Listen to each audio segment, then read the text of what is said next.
দেন আমাদের ইফাত স্যার সে আমাদের বলছিল যে পিডি অফিস থেকে আমাদের ফুল পেমেন্ট দেওয়া হয়েছে, কিন্তু আপনাদের তারা ফুল পেমেন্ট দিচ্ছে না। অ্যাকচুয়ালি কেন?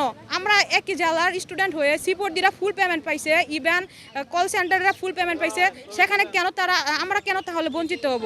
কিন্তু এই অনিয়ম যে আমাদের শুরু হয়েছে, এখন ভাতা দেওয়ার সময় অনিয়ম, তখন আমাদের বলা হয়েছিল, ডিসি অফিসে বলা হয়েছে যে আমাদের সম্পূর্ণ ভাতা দেওয়া হবে, কিন্তু আমাদের এখন দেওয়ার সময় ভাতা কম দেওয়া হচ্ছে কেন? আমরা কেন ন্যায্য ভাতা কম পাবো? আমরা ন্যায্য টাকা কেন পাচ্ছি না? 132টা ক্লাসে আমাদের একটা যাতায়াতের ভাতা দেওয়া হবে, এটা বলা হয়েছিল। সেই ভাতা হচ্ছে 5,165 টাকা। এখন এই টাকাটা কি ভিত্তিতে দিল? আমাদের কি প্রেসিডেন্টের উপরে দিল, নাকি ওরা নিজেদের মন মতো দিল? এটার জন্য আজকে আমরা এখানে আসছি সবাই, যে আমরা আমাদের ন্যায্য টাকাটা পেতে চাই। আর হচ্ছে গিয়ে যদি প্রেসিডেন্টের উপরে দেয়, আমার 132টা ক্লাসে মাত্র মিস হয়েছে একদিন, সেক্ষেত্রে আমি তাহলে সবার থেকে বেশি টাকা পাই, কিন্তু যারা আমার থেকেও বেশি মিস দিয়েছে ওরা আমার থেকে বেশি টাকা পাইছে।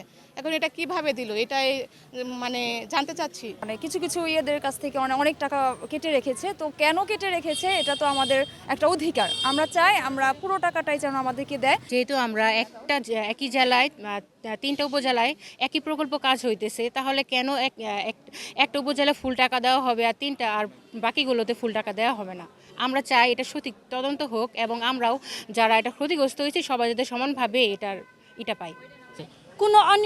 কোনো নিয়মেই চলতেছে না এই প্রজেক্টটা, বুঝলাম না। আবার কল সেন্টারেও নাকি তাদের ফুল টাকা দেওয়া হয়েছে, এটা আমরা নিউজ পাইছি। তাহলে কেন আমাদের একই শেরপুরে কল সেন্টার আর আমাদের গ্রাফিক্সের কেন আলাদা করা হলো? আমরা কেন ফুল টাকা পেলাম না? এটা আমার দাবি। আমি এই ন্যায্য তুলে ধরলাম, এটাও আপনারা একটু তুলে ধরবেন যে কি ঘটনা ঘটছে এর ভিতরে, এটা আমরা জানতে চাই। সুষ্ঠুভাবে তদন্ত চাই আমরা এটা একটা।